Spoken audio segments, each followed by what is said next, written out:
My name is Sally. I'm 32 years old and in my 8th month of pregnancy. I used to work as an office employee, but now I'm on maternity leave. After giving birth, I plan to take parental leave and take care of the baby myself for a while. My husband Eric is 35, 3 years older than me and works for a major company. We got married 2 years ago and I became pregnant smoothly. Now every day is filled with anticipation and anxiety as I await my first childbirth. Sally, your baby's due soon, isn't it? When I visit my in-laws, my sister-in-law Elnora calls out to me. I don't interact much with my brother-in-law, but Elnora is a housewife living with my in-laws, so we talk often. 2 years ago, my mother-in-law hurt her leg, and Elnora, being the wife of the eldest son, moved in to care for her, worried about leaving her alone during the day. However, mother-in-law can walk just fine, needing only a cane. Elnora has a caring personality and used to work in caregiving, so she readily agreed to move in and care for her mother-in-law. With 1 month left until my due date, I return to my parents' home and prepare for childbirth. Even with my heavy belly, shopping for the baby and thinking about our future life was enjoyable. Then, 2 days after my due date, labor begins. I contact my husband, but for some reason, he doesn't answer or reply. At first, I was worried, but as the contractions got stronger, I had no time to think about him. My husband was supposed to be there for the birth, but in the end, he never came and my daughter was born. After safely giving birth, I called my husband to inform him and then fall asleep from relief and exhaustion. I wake up to someone calling my name.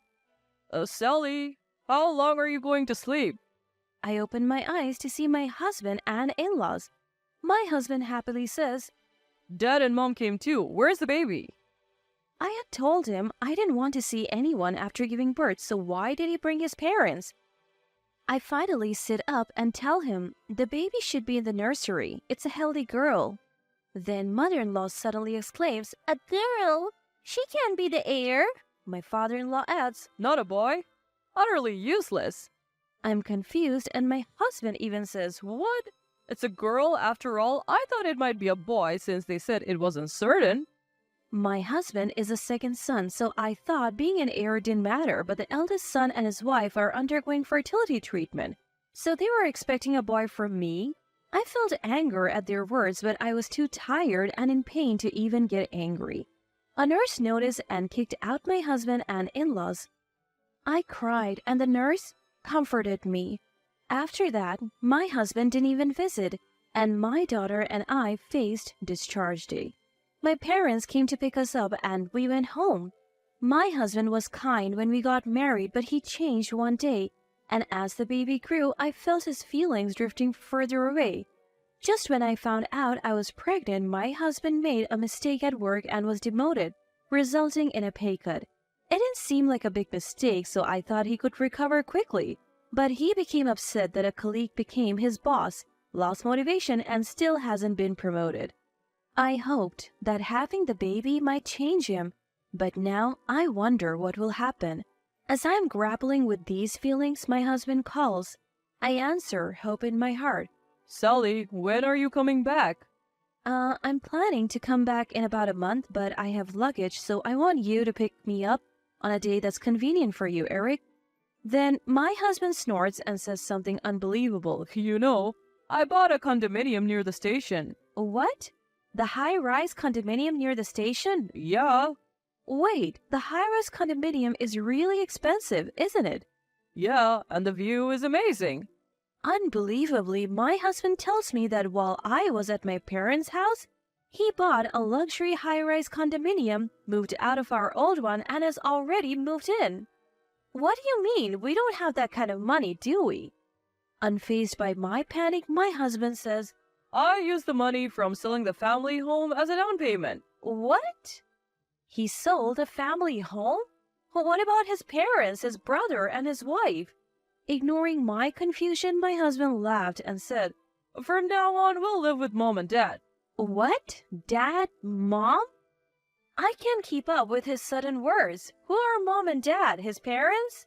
They're already grandparents and he's calling them mom and dad. As I'm speechless, my husband continues. After all, you're not working. You were just lying around at home, so I don't need you. That was only when I was bedridden with severe morning sickness or abdominal pain, not always. Rather, since I went on maternity leave, I've been doing all the housework we used to share. He didn't have to say it like that. As I'm thinking this, my husband says something even worse. Get out, you housewife parasite. The child wasn't a boy, and my brother's undergoing fertility treatment, so I'm being counted on. So I'll remarry a woman who can bear an heir. Mom and Dad said they don't need a childless couple, and my sisters want to live separately.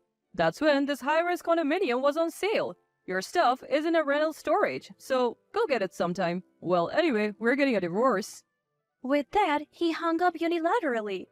I'm stunned. I have lost my place to go home? Whether it's sadness or regret, tears naturally spill. I try to think about what to do next, but I can't find an answer. At that moment, my daughter wakes up crying. Wiping my tears and holding my daughter, I realize that I'm the only one who can protect her, and I must be strong. Seeing my daughter stop crying and smile, my heart is soothed. I stand up and begin to organize what I need to do. I tell my parents the situation, and of course they're furious, but I tell them I want a divorce and ask for their help.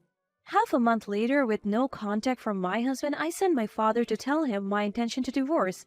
Then my husband called me right away. Hey, what's this about dividing property? The money in the bank account is mine. I won't give you even $1. I had been silent before, but after half a month, I had recovered both mentally and physically. And I wasn't going to be like before. True, the account was in Eric's name, but that was shared property for both of us. In fact, I also put money into that account for living expenses, so it's all subject to property division. What? But it's in my name, right? That's why it's shared property. I didn't think he was that dense, or maybe he's just being self-serving. Either way, whether my husband understands or not, I will make sure the property is divided. Even if you don't agree, we will divide the property properly.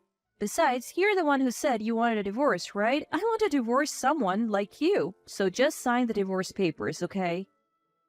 How dare you talk to your husband like that after I've supported you all this time? Fine, I'll divorce you. I'll write it right now. Just wait.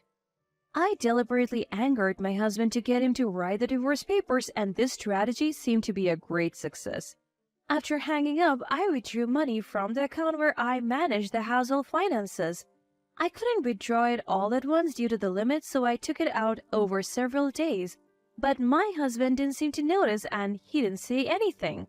I submitted the filled-out divorce papers that my father brought back the next day, and they were accepted. And we officially became strangers. I'm struggling with my first child-rearing experience while staying at my parents' house. I'm gradually getting used to parenting, and above all, my daughter is adorable, and I feel happy. A few months later, while soothing my daughter, someone came to visit. It was my ex-husband, Eric. I hadn't seen his face since my daughter was born, but I didn't feel anything. I wasn't angry or sad. I responded expressionlessly. What? This is a nuisance. Then Eric suddenly bowed his head. Sally, please come back. I could only sigh at the expected turn of events. I tried to close the door silently, but Eric sat down in front of it and started talking unilaterally. Actually, I'm about to be kicked out of that high-rise condominium. I figured. Probably because you don't have enough money, right?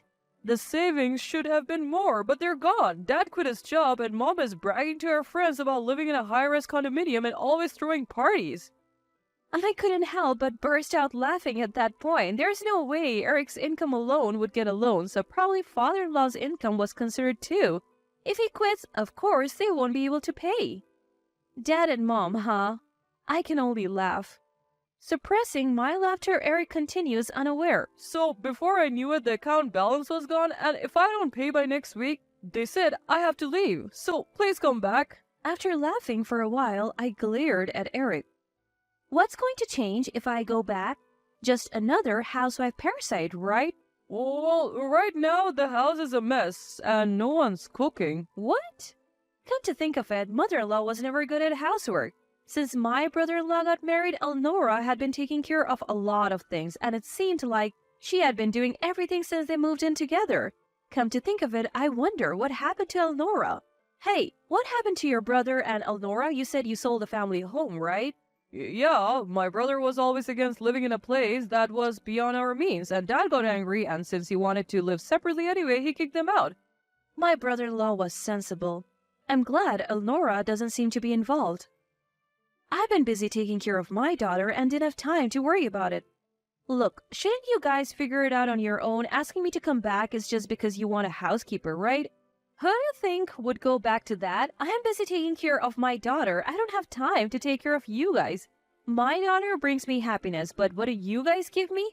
Who would want to be a housekeeper without even getting paid? Then Eric said in a panic, Oh, what do you mean? It's love. Love. I have love for you, don't I? At those words, I laughed. Love? From Eric? I don't need that. I don't even need money. Even though I only stated the obvious, Eric looked hurt for some reason. I took the opportunity to say what I hadn't been able to say before. First of all, it was tough on your income alone. That's why I put the same amount into the house. And I wasn't a housewife. I was on maternity leave. I was receiving an allowance and putting it into the house, and I did all the housework because I was the one at home. You wanted to act like the head of the family, but I'm the one who should be thanked. It's natural that life would become harder without the money I was putting in. And this is what happens when you make a stupid purchase like a high-rise condominium. Then Eric looked genuinely surprised as if he didn't understand. I had explained it when I went on maternity leave, but I was so dumbfounded that I couldn't say anything. By the way, why did father-in-law quit his job? Oh, Dad said it would look bad to work while living in a high-rise condominium, so he quit. Are they both stupid, father and son? I don't understand their logic at all. And what's with this papa and mama thing? Have you been holding back and calling them father and mother in front of me? Have you always been calling them that at your age? That's creepy. I felt relieved to finally say what I had wanted to say for a long time. When I urged Eric, who was hanging his head, to go home, he begged me to let him see our daughter at least. But that was just an excuse to keep me, not because he really wanted to see her. What? You don't need her because she's not a boy, right? Your family is just Papa and Mama, right? You don't even know our daughter's name now. I haven't told you and you haven't asked. If you really wanted to see her, you would have been more involved with her sooner. After I said that and closed the front door, Eric slowly walked away. A few days later, I received a call from Elnora for the first time in a while. I'm sorry, I couldn't get in touch. A lot has been going on. Elnora said she didn't know the address of my parents' house and couldn't send a birth celebration gift, so she arranged to come over to our place. My brother-in-law came along and bowed his head to me and my parents, apologizing for his family's behavior, but he was not at fault at all. According to what I heard, they were kicked out of the high-rise condominium and only the loan remained. They tried to get close to my brother-in-law and his wife, but they were refused any further involvement, and in the end, they're living in an old apartment building that's about 50 years old. Father-in-law has found a new job, but the salary is much lower than before, and mother-in-law has never worked, so she doesn't even have a part-time job. Apparently, they often argue loudly, and the voices of their quarrels calling each other Papa and Mama have become the talk of the neighborhood. My daughter is growing rapidly, and she will soon celebrate her first birthday. Her safe growth is my greatest happiness. I'm looking forward to her continued growth in the future.